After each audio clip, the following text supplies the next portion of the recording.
Bonjour Nicolas Tenzer. Bonjour Apolline de Malherbe. Merci d'être dans ce studio pour répondre à mes questions. Vous êtes enseignant en géostratégie à Sciences Po. Vous avez écrit ce livre qui s'appelle Notre guerre, le crime et l'oubli pour une pensée stratégique. Et vous avez entendu Donald Trump cette nuit, mais surtout les propos à l'instant d'Emmanuel Macron qui dit ces mots.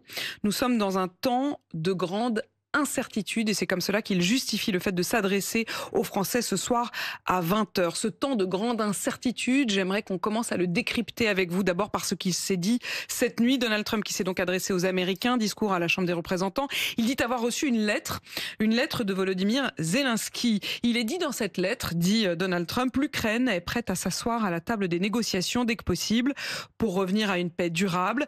Personne ne souhaite la paix plus que les Ukrainiens. Voilà ce que dit le président américain, lisant la lettre donc de Volodymyr Zelensky. Il assure également que l'accord sur les minerais pourrait être signé. Est-ce que ça veut dire que c'est une forme au moins de reprise du dialogue, peut-être même de réconciliation? Alors, en tout cas, le président Zelensky l'a dit clairement, il ne souhaite pas rompre les ponts avec la Maison-Blanche.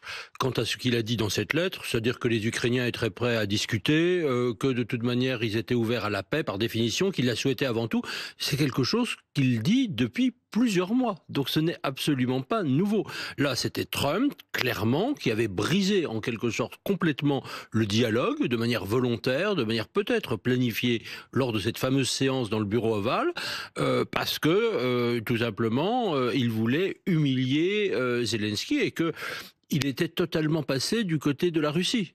Et on a d'ailleurs compris, et vous allez revenir aussi sur cette question d'un changement peut-être d'alliance, mais Nicolas Tenzer, on entend dans le discours de cette nuit de Donald Trump le fait qu'il s'adresse d'abord aux Américains, et d'ailleurs il met beaucoup de temps avant d'évoquer la question de l'Ukraine.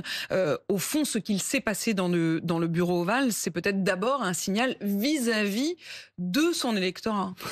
Je pense que c'est surtout un signal vis-à-vis de la Russie, en fait. Je pense que c'est beaucoup plus compliqué que ça. C'est-à-dire qu'il dit à la Russie, écoutez, moi je vous considère comme mon partenaire principal, mon partenaire privilégié. Vous importez à mes yeux. Moi, je vous donne ce que vous voulez en échange de la paix. Moi, mon intérêt, parce que je l'ai vendu aux Américains, c'est de parvenir à la paix. Et même si cette paix, finalement, va annoncer la guerre future, parce qu'une paix aux conditions de la Russie, c'est annoncer une guerre future, à vous, Russes, je vous la donne. Et puis effectivement, au peuple américain, il dit, vous voyez, je suis de retour, c'est moi qui va apporter la paix au monde, je suis le plus grand, le plus fort, le plus beau. Mais ça, c'est pas tout à fait nouveau. Quand vous dites, Nicolas Tenzer, que ça s'adresse aussi aux Russes, il l'a dit d'ailleurs très clairement cette nuit, puisque après avoir mentionné la lettre de Volodymyr Zelensky, il a ajouté qu'il avait reçu des signaux très forts venant de Russie dans les derniers échanges qu'il avait eus avec l'administration russe. Oui, mais ça veut dire quoi, ça? Ça veut dire en fait qu'il accepte complètement ce que les Russes aujourd'hui proposent. C'est-à-dire que les Russes n'ont jamais fait mystère, ils veulent soumettre complètement l'Ukraine, ils acceptent de discuter, mais à condition que le président Zelensky parte, mais à condition que les fameux oblasts qu'ils ont conquis restent en leur possession. Et pour Trump, évidemment, c'est pain béni, en disant mais voilà, je vais faire ce cadeau extraordinaire à Moscou, et ils vont venir à la table des négociations, tout simplement parce que, enfin, c'est assez extraordinaire. C'est-à-dire qu'on a l'impression que Trump a cédé déjà tout aux Russes avant même d'avoir commencé les négociations. Là, qu'est-ce qu'il a fait depuis plusieurs jours, et y compris encore dans le bureau ovale? Il a dit à l'Ukraine, vous devez faire ci, vous devez faire cela, je veux ceci de vous. Est-ce qu'il a fait la même chose avec les Russes? Est-ce qu'il a demandé publiquement à Vladimir Poutine, écoutez, maintenant, vous allez me céder ceci, vous allez retirer une partie de votre troupe? Non.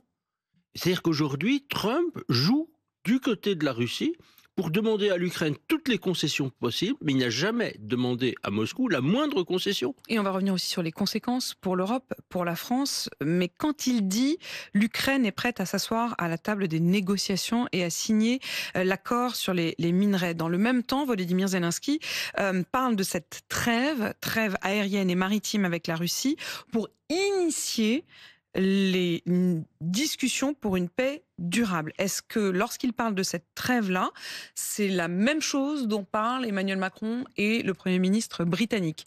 Oui, on peut penser. D'ailleurs, sachant qu'il y a même encore aujourd'hui des petites divergences apparemment entre Emmanuel Macron et Keir Starmer sur la question, malgré tout, de la trêve. Mais effectivement, je pense que c'est clairement ce que dit aujourd'hui Volodymyr Zelensky en disant, voilà, si aujourd'hui on a un cessez-le-feu qui est respecté par la Russie, mais c'est aussi un test vis-à-vis de la Russie. Est-ce que la Russie va véritablement accepter le cessez-le-feu? Moi, je suis prêt. C'est-à-dire que le président Zelensky n'est pas le fauteur de guerre. Parce que tout, cette guerre, elle a été déclenchée de manière unilatérale Par par la l'agresseur, la Russie. Et Russie. voilà, ça, les choses sont claires là-dessus. Et lui, il dit, mais écoutez, si on arrête la guerre, moi, je suis pour. Mais aujourd'hui, est-ce que l'ennemi, véritablement, le veut? Et l'ennemi ne le veut pas. Donc, il se Cette met dans une trêve position... d'un mois, c'est au fond une sorte à la fois de main tendue, mais presque de dire est-ce que vous êtes prêt à respecter cela? Oui, c'est une sorte de test. C'est une sorte de test, mais pour l'instant, effectivement, rien n'indique qu'ils sont prêts. Alors, il y a aussi, malgré tout, un problème côté ukrainien, c'est qu'aujourd'hui, l'Ukraine marque un certain nombre de points. C'est-à-dire que si vous avez une trêve de trop longue durée, tout ce que fait l'Ukraine avec une grande efficacité, c'est-à-dire frapper des dépôts de munitions, frapper des nœuds logistiques, frapper des dépôts pétroliers, cessera. Or, aujourd'hui, c'est très intéressant de voir que les Russes ont en quelque sorte stoppé. Alors, je ne suis pas en train de dire l'Ukraine a gagné la guerre. Non, la situation est très difficile, bien sûr, sur le front. Mais il marque des points importants. Et une trêve, c'est évidemment des deux côtés. Nicolas Tenzer, lorsque Donald Trump, cette nuit, dit « J'ai reçu cette importante lettre de Volodymyr Zelensky », ce ne sont pas des excuses, ce qu'il voulait, ce qu'il demandait de Volodymyr Zelensky, mais c'est tout de même dire « Volodymyr Zelensky revient vers moi ». Oui, c'est ça. C'est-à-dire qu'en fait, il le présente comme une sorte de gain politique, disant voilà, je l'ai engueulé en gros le vendredi lors de la rencontre, en plus je l'ai fait publiquement, et maintenant d'ailleurs ça marche, vous voyez, je suis le plus fort, je suis le maître du deal, donc je sais comment, voilà. Et Volodymyr Zelensky a très bien compris cela, c'est-à-dire qu'il comprend aussi qu'à certains moments... Il l'a compris à ses dépens. Voilà, il a compris à ses dépens, il fait semblant, mais encore une fois, quand on regarde le fond de ce que dit le président Zelensky encore maintenant, il y a malgré tout des choses, et heureusement, qui ne sont pas négociables. C'est-à-dire lesquelles? Alors, il y en a plusieurs. Il y a quand même la question, malgré tout, de l'intégrité territoriale. Ça a été parfaitement rappelé. Il y a la question du retour des enfants déportés. Plus de 30 000 enfants déportés, russifiés, ce qui est un crime de génocide en vertu de la Convention du 9 décembre 1948 en Russie. Donc ça, c'est quand même quelque chose d'assez invraisemblable. Le retour des prisonniers politiques. Et quand même, il y a aussi d'autres sujets qui ont été évoqués par le président Zelensky régulièrement. La punition des crimes de guerre contre l'humanité, de génocide, d'agression qui ont été commis par les Russes. Il y a la question du paiement des réparations. Et aujourd'hui, il n'est pas question que le président Zelensky et que l'Ukraine, parce qu'il ne serait pas suivi par son peuple, cède sur tous ces points. Alors même sur les territoires, il y a peut-être quelque chose qui est un peu à nuancer. Il y a un premier sujet qui est je cède les territoires et on ancre ça dans un traité. Et puis la deuxième chose, c'est j'accepte éventuellement contre des garanties de sécurité un abandon partiel, mais qui n'est pas sanctionné par le droit.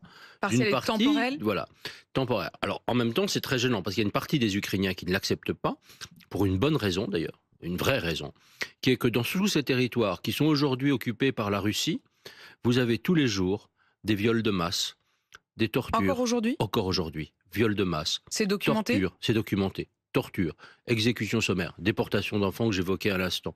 C'est ça la réalité. Et que si on dit à Vladimir Poutine, vous pouvez garder ces territoires, ça veut dire que nous, Européens, dirigeants occidentaux, nous lui donnons un pouvoir de tuer, de continuer à tuer. C'est cette réalité-là, je pense qu'il faut quand même percevoir. Les gens, ils parlent de territoires, vous savez, comme si c'était des entités géopolitiques abstraites. Dans ces territoires, vous avez une réalité, et la réalité, ce sont ces personnes qui sont régulièrement massacrées.